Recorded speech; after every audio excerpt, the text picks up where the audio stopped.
ఈరోజు చాలా విషాదకరమైనటువంటి సందర్భంలో మనం ఇక్కడ కలుసుకున్నాం. నిజంగా ఆకస్మిక మరణం. మన మిత్రుడు చెప్పినట్టుగా 48, 47, 45 సంవత్సరాల వ్యక్తి మృతి చెందటం అనేది చాలా బాధాకరమైన విషయం. మీరందరూ చెప్పినట్లుగా ఇంతమంది స్నేహితులను సంపాదించుకోవటం, అతని క్యారెక్టర్ని గురించి కూడా మీరు చాలా గొప్పగా చెప్పినటువంటి అంశాలు, నాకు వ్యక్తిగా అతను పరిచయం లేకపోయినప్పటికీ శ్రీనివాస్ మధ్యలో మీరు చెప్పినటువంటి అంశాలు చూస్తుంటే మనం మిత్రుడు సీనియర్ జర్నలిస్ట్ మధ్యలో శ్రీనివాస్ గారు మన నుండి దూరం కావటం చాలా బాధాకరంగా భావిస్తున్నాం. ఇలాంటి ఒక కార్యక్రమంలో పాల్గొనడానికి రావడం నిజంగా విచారకరం. సీనన్నతో నాకు చాలా అనుబంధం ఉండేది. మన జిల్లా ప్రధాన కార్యదర్శి సిఆర్ఎన్ వాళ్ళ షాప్కు, శేఖర్ వాళ్ళ స్టూడియోకి వచ్చినప్పుడు ఎప్పటికీ కలిసి మాట్లాడుతుండేవాళ్ళం. ఒక యూనియనిస్టుగా టీడబ్ల్యూఐజే యూనియన్ను బలోపేతం చేయడం, జర్నలిస్టుల సమస్యలను పరిష్కరించడంలో ఎప్పుడు ముందుండాలని భావించే వ్యక్తి. ఎప్పుడు కూడా ఆయనలో పిరికితనం కనబడలేదు, ఎప్పుడు కూడా బాధ కనిపించలేదు, విషాదం కనిపించలేదు. ఎప్పుడు సరదాగా ఉండేవాడు.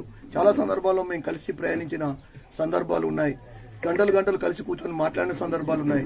అనేక సమావేశాలను మేము ఏర్పాటు చేసుకోవడం, సభ్యత్వ నమోదు అయితేంది, ఇతర కార్యక్రమాలు అయితేంది, వెళ్ళినప్పుడు చాలా ఉత్సాహంగా ఉండేవాడు తప్ప ఎప్పుడు అతనికి బాధ ఉందనే విషయం కానీ, ఎప్పుడు ఆర్థికంగా ఇబ్బందులు పడుతున్నాడనే విషయం కానీ ఏ రోజు తినేచ్చేవాడు కాదు. ఎందుకంటే ఒక వామపక్షవాద భావజాలం నుంచి వచ్చిన వ్యక్తిగా 10 మంది, వందలాది మంది విద్యార్థులను తీర్చిదిద్దే ఒక ఉపాధ్యాయ వృత్తిని నిర్వహించిన వ్యక్తిగా, సమాజాన్ని, గ్రామాన్ని అభివృద్ధి చేయాలని కోరుకునే వ్యక్తిగానే మేము సీనన్నను చూశాం తప్ప ఇలాంటి ఒక మరణం ఆయనను ఆవహిస్తుందని, ఇలాంటి ఒక పిరికి చర్యకు ఆయన పాల్పడతాడని మాత్రం మేము ఏనాడు భావించలేదు.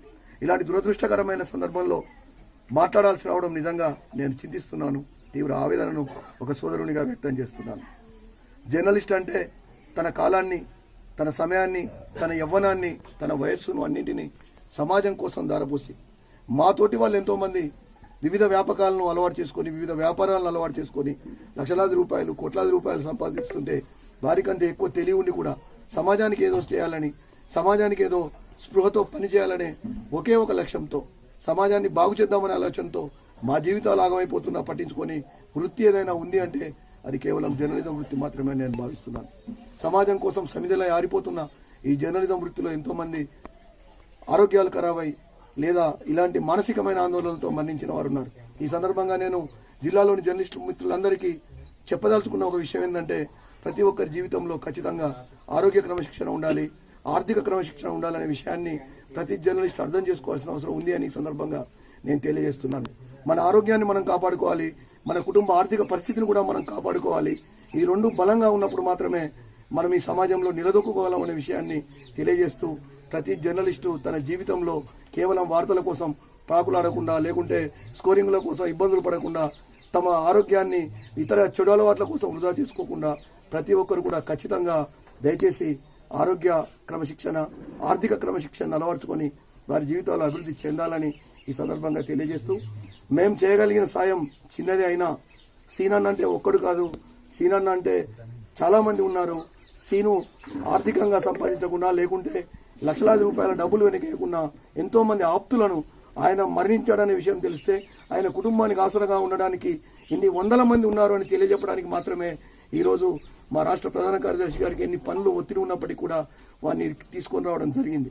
వారు కూడా చెప్పిన వెంటనే స్పందించి వారి తమ షెడ్యూల్ను కూడా చేంజ్ చేసుకొని రావడం జరిగింది. కారణం ఏంటంటే, జర్నలిస్టు ఒంటరి కాదు, జర్నలిస్టు బతికున్నప్పుడు దక్కిన గౌరవం, జర్నలిస్టు సమాజంలో తిరిగినప్పుడు దక్కిన గౌరవం, జర్నలిస్టు తన వృత్తిలో ఉన్నప్పుడు దక్కిన గౌరవం వృత్తి నుంచి బయటికి పోయినప్పుడు తగ్గిపోతుంది.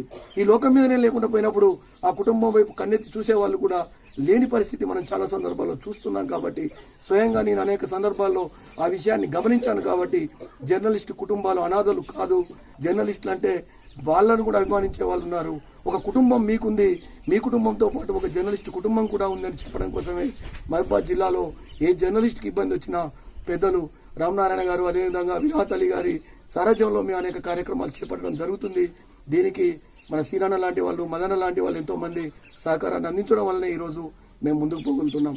భవిష్యత్తులోనూ ఏ జర్నలిస్టుకి ఇబ్బంది వచ్చినా ఖచ్చితంగా వెంట ఉంటామని తెలియజేస్తూ, ప్రధానంగా జర్నలిస్టు మరణ వార్త తెలిసిన వెంటనే స్పందించి తమకు తాము అంటే మన ఆర్థిక పరిస్థితి అంతా మనకు తెలియదు కాదు, అయినప్పటికీ కూడా స్వచ్ఛందంగా ముందుకు వచ్చి 20,000 రూపాయలను పోగు చేసి తక్షణ సాయం అందించిన నెల్లికుదురు జర్నలిస్టు మిత్రులకు ఈ సందర్భంగా నేను ప్రత్యేకంగా ధన్యవాదాలు తెలియజేసుకుంటున్నాను, కృతజ్ఞతలు తెలియజేసుకుంటున్నాను. భవిష్యత్తులోనూ జర్నలిస్టులకు ఏ ఆపద వచ్చినా ఖచ్చితంగా TWIJU యూనియన్ అండగా ఉంటుందని ఈ సందర్భంగా తెలియజేస్తూ ఇలాంటి దురదృష్టకరమైన సంఘటనలు మన జిల్లాలో జరగకూడదని మరొకసారి కోరుకుంటూ ప్రతి జర్నలిస్టు కూడా ఆరోగ్య క్రమశిక్షణ, ఆర్థిక క్రమశిక్షణ అలవాటు చేసుకొని కుటుంబాలను సరిదిద్దుకోవాలని, మన భవిష్యత్తును మనం చూసుకోవాలని సందర్భంగా కోరుతూ మన ఈ కార్యక్రమానికి ముఖ్య అతిథిగా వచ్చిన రామనారాయణ గారు మాట్లాడే ముందు ఒక 2 నిమిషాలు మౌనం పాటించడానికి జర్నలిస్ట్ మిత్రులందరూ రావాల్సిందిగా కోరుతున్నాను. Thank you.